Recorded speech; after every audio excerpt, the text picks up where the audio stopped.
માંજલપુરના ધારાસભ્ય અને ભારતીય જનતા પાર્ટીના વરિષ્ઠ નેતા સ્વર્ગસ્થ યોગેશ પટેલને શ્રદ્ધાંજલિ પાઠવવા માટે સુરસાગર ખાતે ચંદ્રકાંત શ્રીવાસ્તવ દ્વારા સર્વેશ્વર મહાદેવની આરતી કરવામાં આવી। ભારતીય જનતા પાર્ટી અને વડોદરા શહેરે એક મોટા નેતા ગુમાવ્યા છે। સ્વર્ગસ્થ યોગેશ પટેલ જેઓનું નિધન થયું, આજે તેઓની અંતિમ યાત્રાનું આયોજન, અંતિમ દર્શનનું આયોજન અને તેમની અંતિમ દર્શન અને અંતિમ યાત્રા પૂર્વે વોર્ડ નંબર 16ના નગરસેવક, કોંગ્રેસના વરિષ્ઠ નેતા અને પૂર્વ વિપક્ષી નેતા ચંદ્રકાંત શ્રીવાસ્તવ દ્વારા સર્વેશ્વર મહાદેવની આરતી કરવામાં આવી સુરસાગર તળાવ ખાતે, જ્યાં તેમની સાથે અન્ય કોંગી કાઉન્સિલરો જેમાં તીર્થ બ્રહ્મભટ્ટ, દીપા શ્રીવાસ્તવ અને આશીષ જોશી પણ જોડાયા હતા। ગણેશ મંડળના આગેવાન જયભાઈ ઠાકુર સહિતના આગેવાનો પણ જોડાયા હતા અને સૌએ સુરસાગર તળાવ ખાતે સર્વેશ્વર મહાદેવની આરતી કરી પ્રખર શિવભક્ત અને ધારાસભ્ય સ્વર્ગસ્થ યોગેશ કાકાને શ્રદ્ધાંજલિ પાઠવી। જય સિયારામ। સર્વ ભક્તોને તથા આપણા વડોદરા નિવાસીને સૌને જણાવવાનું કે આપણે સૌ જાણીએ છીએ કે આપણા શ્રી વડોદરાના જે નેતા ધારાસભ્ય યોગેશ કાકા, જેમનું કાલે આપણે સૌ કોઈ જાણીએ છીએ તેમનો પાર્થિવ થયો છે, તો આજે તે નિમિત્તે આપણે બત્તુ સાહેબે તે નિમિત્તે આજે એમને કાલે મારા પર ફોન આવ્યો કે આપણે મહારાજ, આપણે શિવજીની જે એમની અતૂટ શ્રદ્ધા હતી યોગેશ કાકાની, તે કે આપણે પૂર્ણ કરીને શિવજીની આપણે આરતી કરીએ। તે નિમિત્તે અમે આજે આરતી કરવા આવ્યા છે બધા, અમારા મંદિરનો પરિવાર અને યોગેશ કાકા શ્રી હટીલા હનુમાન મંદિર પર એમને અતૂટ શ્રદ્ધા હતી।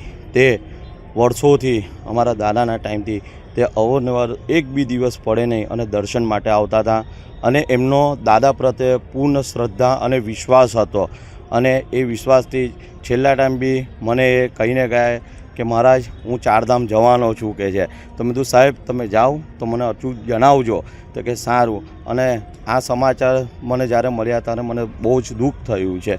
ભગવાન તેમની આત્માને શાંતિ આપે, બસ એવી હું હટીલા હનુમાન દાદાના તથા શિવજીના ચરણમાં પ્રાર્થના કરું છું। જય સિયારામ। આ શહેરમાં પાર્ટી પોલિટિક્સમાં તો બહુ આવ્યા ને બહુ ગયા અને પાર્ટીથી કોઈ દિવસ નામ નથી ચાલતું, પણ અમારા કાકા લોકો કહે છે એમને, પણ અમે બધા સાથે ચૂંટણી લડેલા। મારું માનવું છે કે વડોદરા શહેરનું નામ એમનાથી રહેશે, કારણ કે એવું નજરાનું આપીને ગયા છે કે આખા હિન્દુસ્તાનમાં શિવજીની પ્રતિમા એક જ છે। અને યોગેશભાઈ પાર્ટી પોલિટિક્સ ઉપર ઉઠીને જે શિવ ભક્તિ કરતા હતા અને શિવની યાત્રા કરતા હતા, ત્યારે નાત જાતને ધર્મને પરે હટીને એમની યાત્રામાં મુસલમાન બી એટલા જોડાતા હતા, હિન્દુ બી એટલા જોડાતા અને બધી નાતીના લોકો જોડાતા હતા। એટલે શિવમય વાતાવરણ જો કોઈએ પેદા કર્યું હોય આ શહેરમાં તો યોગેશ કાકાએ કર્યો છે। અમે સાથે ચૂંટણી લડા, મારો ભાઈબંધ હતો, પણ હંમેશા પાર્ટી પોલિટિક્સ હશે સાચું બોલવાનું એમનાથી શીખવા જેવું છે। જેમ આશીષભાઈએ કીધું કે એક ભગવાન અમારા પર કૃપા કરે ને આવો શિવ ભક્ત ફરી આ જ શહેરમાં આવે અને યોગેશ કાકાના રૂપમાં આવે, એટલે અમે લોકોએ નક્કી કર્યું કે ભાઈ જ્યારે આટલી મોટી જહેમત જે વ્યક્તિત્વે આ શિવની પ્રતિમા બનાવવા માટે શરૂઆતથી અંતે, કારણ કે સાવલીના મહારાજે એમને જે આશીર્વાદ આપેલા એનાથી પ્રેરિત થઈ અને આ એમને બીડું ઉપાડેલું અને બીડું સાકાર કર્યું। જ્યારે જ્યારે વડોદરા શહેર અને આખા હિન્દુસ્તાનમાં જ્યારે આ શિવની પ્રતિમાનું નામ લેવાશે સોના જડિત, ત્યારે યોગેશ કાકાનું નામ ચોક્કસ નીકળશે, એમના નામથી વડોદરા થશે એવું મને લાગી રહ્યું છે। એટલે મને આ શિવ ભક્તિ પરથી એવું લાગે છે કે એમની શિવ ભક્તિમાં સાચી દિશાથી સાચી પ્રેરણા હતી અને સાચી ભક્તિ હતી।